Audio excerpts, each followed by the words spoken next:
It's 6 in the morning and still dark. The 24th of March, 2020.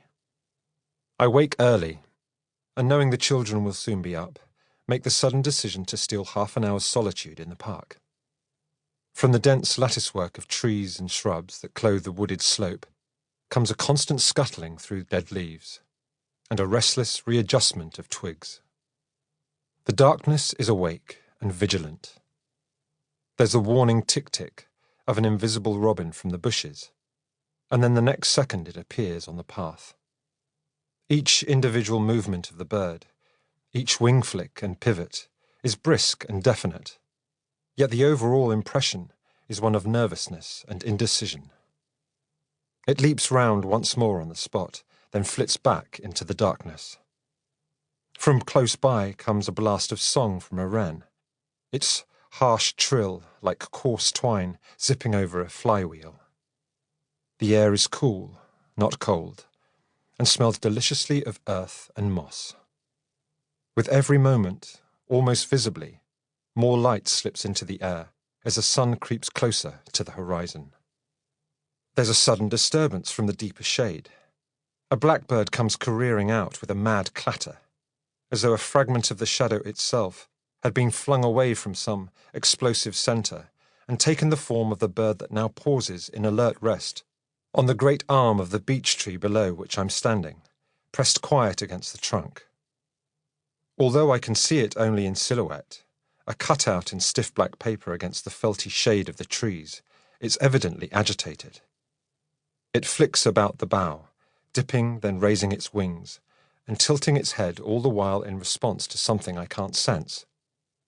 After a few seconds of this twitching, the bird seems to experience some sort of inner resolution, and as the first beam of grey light wakes the colours of the tree, it raises its head and lets out a quiet phrase of song.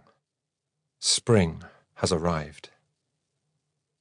The day before my early walk in the park, the Prime Minister ordered a shutdown of public life that would entirely change society as we'd known it.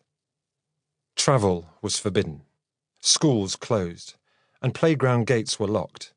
Cafes and pubs were shuttered, and doctors' surgeries turned into fortresses, plastered with warning signs, only accessible by phone. A new animal, a microscopic animal, given the name COVID-19, was racing around the world faster than even the sleepless global media could track it. Although invisible, it spread fear as effectively as any dragon from a folk tale. Nobody knew where it was, but it took its tribute of anxiety and silence all the same. So it was that, by government decree, normal life was suspended. Where I live, compliance was immediate and total. All traffic noise ceased, and you could hear litter scuffing down the empty streets. Paper rainbows began to appear in windows, painted as a token of hope by children kept indoors. But of the children themselves, there was no sign. It felt less like a catastrophe than an aftermath, as if 9/10 of the population had disappeared overnight. Groping for language to understand what was happening, both television pundits and ordinary people fell back on a wartime vocabulary of discipline and solidarity. Yet the strangeness was amplified tenfold by the difficulty of reconciling this lockdown with the sudden coming of the most glorious spring that anyone could remember. After a long winter of gales and rain came still, warm days. Our spring bulbs emerged, magnolias brought out their menorahs, and even as the supermarket shelves were emptied of dried pasta, yeast and toilet roll, astonishing scents and colours were being finalised for display just an inch below the surface of the mild, wet earth. But most of all, we began to notice the birdsong. A little tentative and sputtering at first. By the end of March, it filled the air.